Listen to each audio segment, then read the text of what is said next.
Bonjour et bienvenue aux Rencontres internationales de la francophonie de Lyon, édition 2025, dédiée au Brésil. Je vous laisse dans un premier temps vous présenter.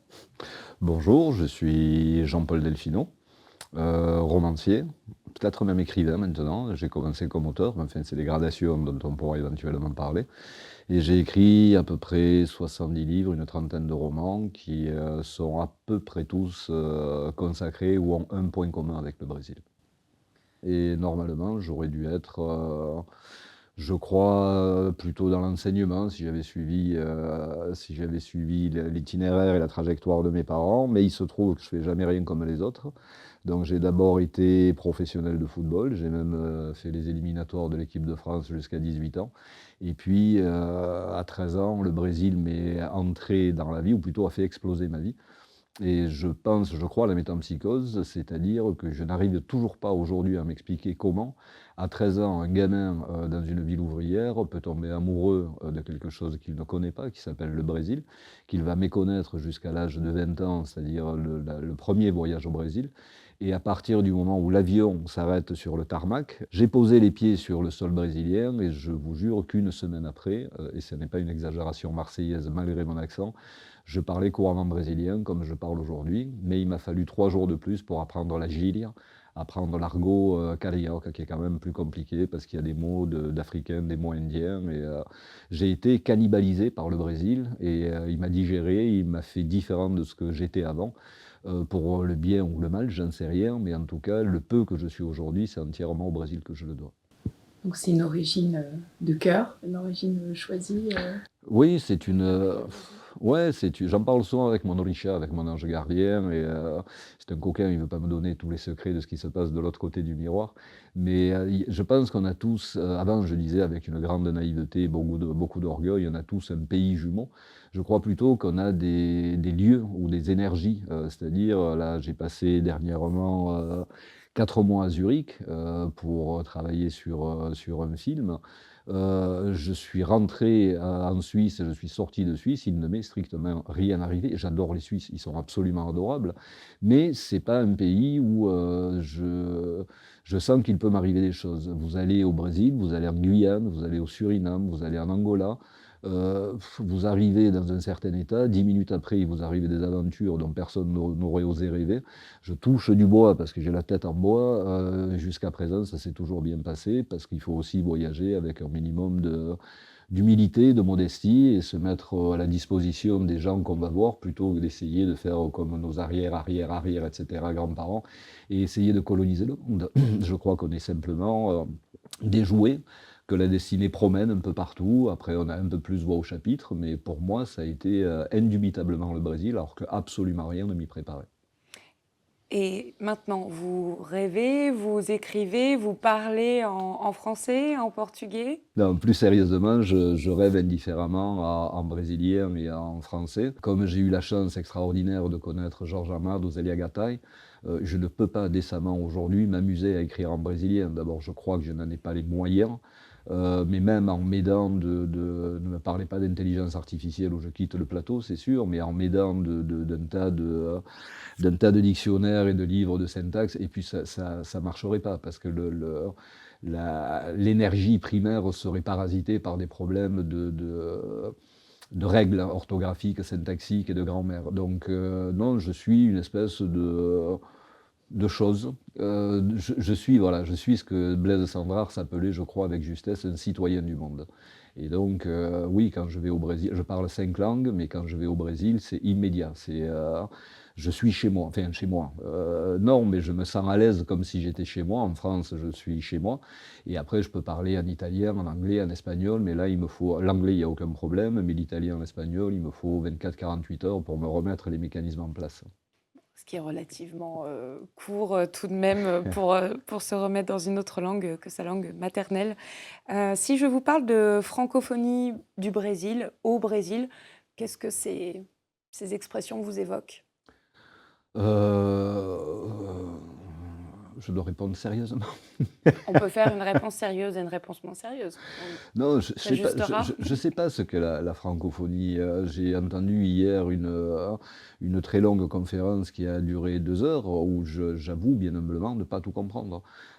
Pour moi, il y a des langues qui se rencontrent sur des territoires différents. Le français, si on se place du côté, par exemple, de l'Algérie, la francophonie et l'Algérie, si je pense correctement, ne fait pas très bon ménage non plus. Donc, si on utilise la langue comme un moyen comme du soft power, de l'entertainment de l'oncle Sam, c'est la pire des choses. C'est la pire des choses qui soit. En revanche, que des peuples puissent se réunir sous une même langue pour se comprendre, ça peut être la meilleure des choses. La langue, l'utilisation d'une même langue crée des ponts. Donc, est-ce que ce sont les Français qui doivent se mettre à parler plus de langues étrangères ou le monde entier qui doit se mettre à parler plus français? Je n'en sais rien. Tout ce que je sais, encore une fois, je crois que je suis un homme de terrain bien plus qu'un intellectuel. Et quand je vois la vitesse, mais vraiment la vitesse phénoménale depuis au moins 25 ans où je fais le tour du monde invité par les alliances françaises, je les remercie toutes, quand je vois que leur budget baisse inexorablement, quand je vois que les alliances françaises diminuent au fil des ans, je pense que la France file vraiment un mauvais coton. Parce que pour moi, la France est bien sûr un grand pays de technologie, etc.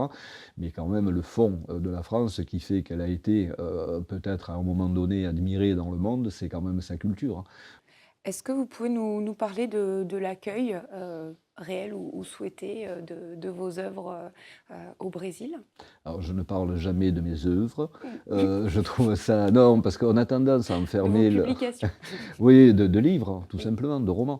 On a tendance à enfermer les auteurs, qui sont d'ailleurs très friands de cela, dans leur tour d'ivoire et qui regardent le bas peuple avec mépris. Non, moi, chaque livre a une histoire différente.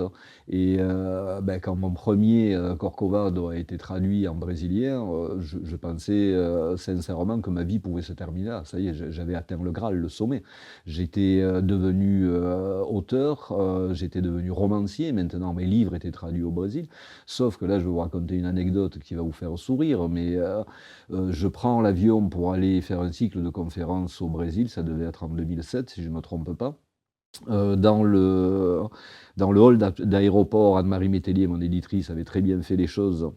Mon livre était en vitrine, donc petit gamin comme moi, enfin gamin, oui, petit être humain, je passe, je vois mes livres en vitrine, mais vraiment en belle place.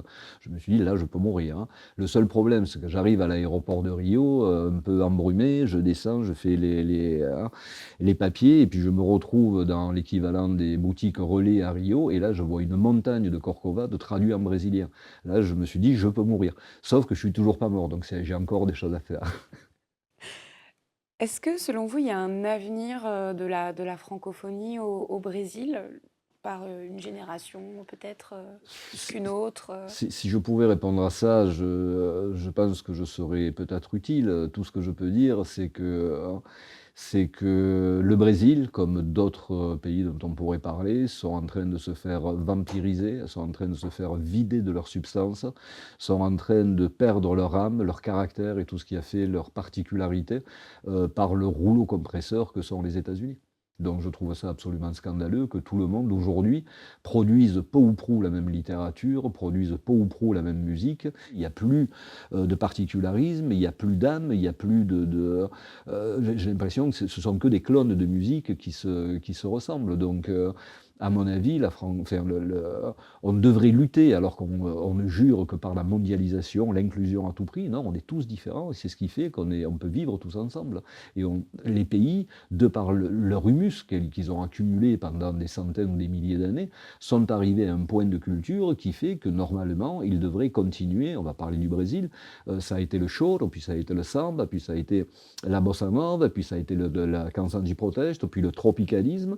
Et à la fin du tropicalisme, on va dire fin 90, début des années 2000, il y a un gouffre qui arrive, et moi je retrouve, à part évidemment, il faut faire attention, c'est jamais tout blanc, tout noir, mais il n'y a plus de chanteurs brésiliens faisant de la musique brésilienne et qui sont jeunes et qui sont connus.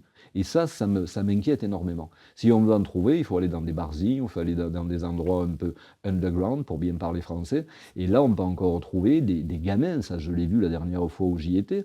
Il y avait peut-être 7 musiciens pour une grande salle où il y avait 5 personnes qui composaient le public. Donc ils ne faisaient pas ça pour gagner de l'argent, ils étaient ça, à 12, ils faisaient ça le comble, hein. C'était dans un petit bar, et des gamins de 16 à 25-30 ans jouaient du Shaolin, qui a été inventé par Chiquinha Gonzaga à la fin du 19e. Ils le jouaient avec des papillons dans les yeux, et fiers que cette musique soit brésilienne.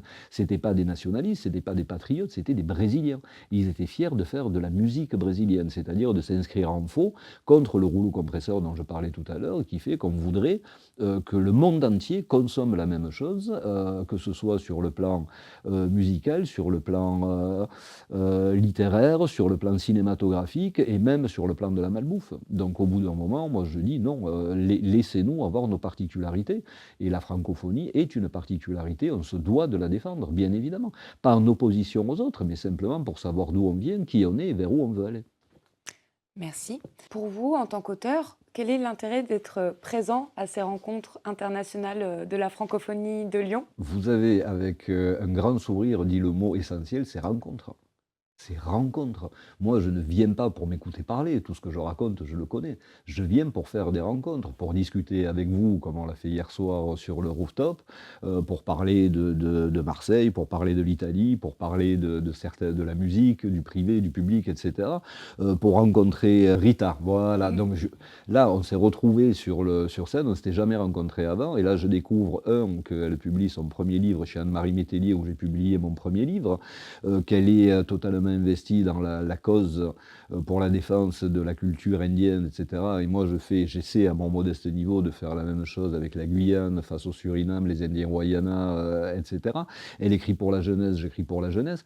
Et je crois que la seule chose qui compte dans ces rencontres, c'est justement ça. C'est pas un festival, c'est pas un colloque, c'est pas un symposium, ce sont des rencontres. Et moi, ma littérature est basée sur ça, sur l'humain, sur la chair, sur la rencontre, sur l'émotion. Et je viens dans ce genre de manifestations et je les remercie. Je ne dis pas qu'il faut remercier, mais je remercie toutes les universités, tout ce que vous voulez, tous les officiels. Mais heureusement que ça existe. Heureusement qu'on peut se rencontrer de façon différente que de façon virtuelle. Ça, pour moi, ça a du sens. Partager un verre de vin ou fumer une cigarette, c'est interdit, il ne faut pas le faire, vous allez tous mourir. Peu importe, mais on peut se rencontrer et on peut parler et on peut échanger. Et ce ne sont pas toujours des choses extrêmement intellectuelles qu'on se dit, mais on échange nos colères, on échange nos enthousiasmes et on apprend à se connaître. Et Pierre Barou, qui m'a fait l'honneur de son amitié pendant 30 ans, parlait toujours de la magie des rivières souterraines. Et donc, rivières souterraines, on maîtrise rien, ce sont des rivières qui, à un moment donné, font que des gens se croisent, alors qu'ils n'auraient jamais dû se croiser. Donc si on reste dans sa tour d'ivoire germanopratine du 6e arrondissement, regardez le bas peuple, ça risque pas de vous arriver. Il faut aller dans les rencontres, et il faut suivre, me semble-t-il, c'est en tout cas ma politique, ce que Sandrard s'appelait, ça a été le titre de ses livres, La vie dangereuse. La vie n'est pas facile, la vie est vraiment dangereuse. Alors je crois que quand on écrit, il faut accepter le danger, pas être casse-cou, enfin pas trop. Ma mère trouve que je le suis beaucoup trop, mais il faut prendre des risques. La vie, c'est une succession de prises de risques qui font que, mises bout à bout, on espérait arriver au point A, on se retrouve au point Z, mais on est très heureux d'être au point Z. Merci pour cette réponse. Merci beaucoup pour cet échange. Mille merci à vous.